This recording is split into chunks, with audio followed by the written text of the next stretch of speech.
আজ 25শে মে সন্ধ্যা 7:30 আইপিএলের 68তম ম্যাচ অনুষ্ঠিত হতে চলেছে। সানরাইজার্স হায়দ্রাবাদ কলকাতা নাইট রাইডার্সের মুখোমুখি হবে ম্যাচটিতে। অরুণ জেটলি ক্রিকেট স্টেডিয়াম দিল্লিতে অনুষ্ঠিত যাচ্ছে ম্যাচটি। তো এই ম্যাচে কোন দল জিততে পারে সেটা আপনাদের সামনে আলোচনা করব এবং এই মাঠে কোন দলের পারফরমেন্স কেমন সেটাও আপনাদের সামনে তুলে ধরবো। তাই ভিডিওটি সম্পূর্ণ দেখুন। আর ভিডিওটি যদি ভালো লেগে থাকে তাহলে ভিডিওটি লাইক করে চ্যানেলটি সাবস্ক্রাইব করবেন। তো বন্ধুরা, আইপিএলের 18তম আসরে প্রত্যেকটা দল শক্তিশালীভাবে নিজেদের দল গঠন করে শিরোপা জয়ের লক্ষ্যে মাঠে নামছে।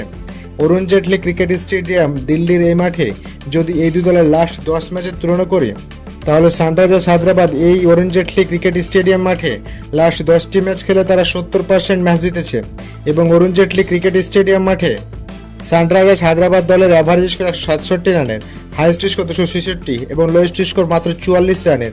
তারপর যদি বলি কলকাতা নাইট রাইডার্স দলের কথা, তারা এই অরুণ জেটলি ক্রিকেট স্টেডিয়াম মাঠে লাস্ট 10টি ম্যাচ খেলে তারা 50% ম্যাচ জিতেছে এবং এই অরুণ জেটলি ক্রিকেট স্টেডিয়াম মাঠে কলকাতা নাইট রাইডার্স দলের অ্যাভারেজ স্কোর 161, হাইয়েস্ট স্কোর 204 এবং লোয়েস্ট স্কোর মাত্র 127 রানের। তো দর্শক, পরিসংখ্যান অনুযায়ী এই অরুণ জেটলি ক্রিকেট স্টেডিয়াম মাঠে সানরাইজার্স হায়দ্রাবাদ দলের পাল্লা অনেক ভারী এবং আমরা সবসময় দেখে থাকি অরুণ জেটলি ক্রিকেট স্টেডিয়াম মাঠে সবসময় হাই স্কোরিং রান হয় এবং এই মাঠে যারা প্রথমে ব্যাট করবে তাদের জেতার সম্ভাবনা 46% এবং যারা প্রথমে বল করবে তাদের জেতার সম্ভাবনা 51%।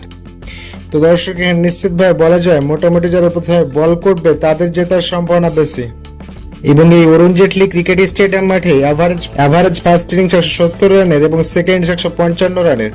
তো দর্শক, নিশ্চিতভাবে বলা যায় মোটামুটি যারা প্রথমে বল করবে তাদের জেতার সম্ভাবনা বেশি।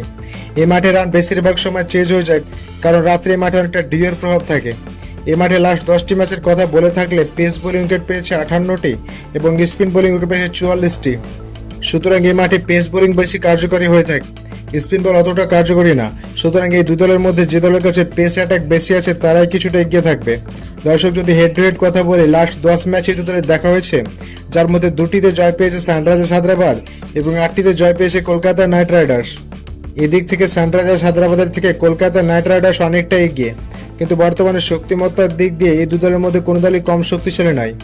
আবার ফ্যান ফলে দুই দলের মধ্যে সানরাইজার্স হায়দ্রাবাদকে 38% জেতার সম্ভাবনা দিয়েছে আর কলকাতা নাইট রাইডার্সকে 62% জেতার সম্ভাবনা দিয়েছে। কিন্তু বন্ধুরা, আমার মতে সামগ্রিক তথ্য বিবেচনা করে এই ম্যাচে কলকাতা নাইট রাইডার্স জিততে চলেছে। আপনার মতে আইপিএলের 18তম আসরের 68তম ম্যাচে কোন দল জিতবে বলে আপনি মনে করছেন সেটা অবশ্যই কমেন্ট করে জানাবেন। ধন্যবাদ সবাইকে।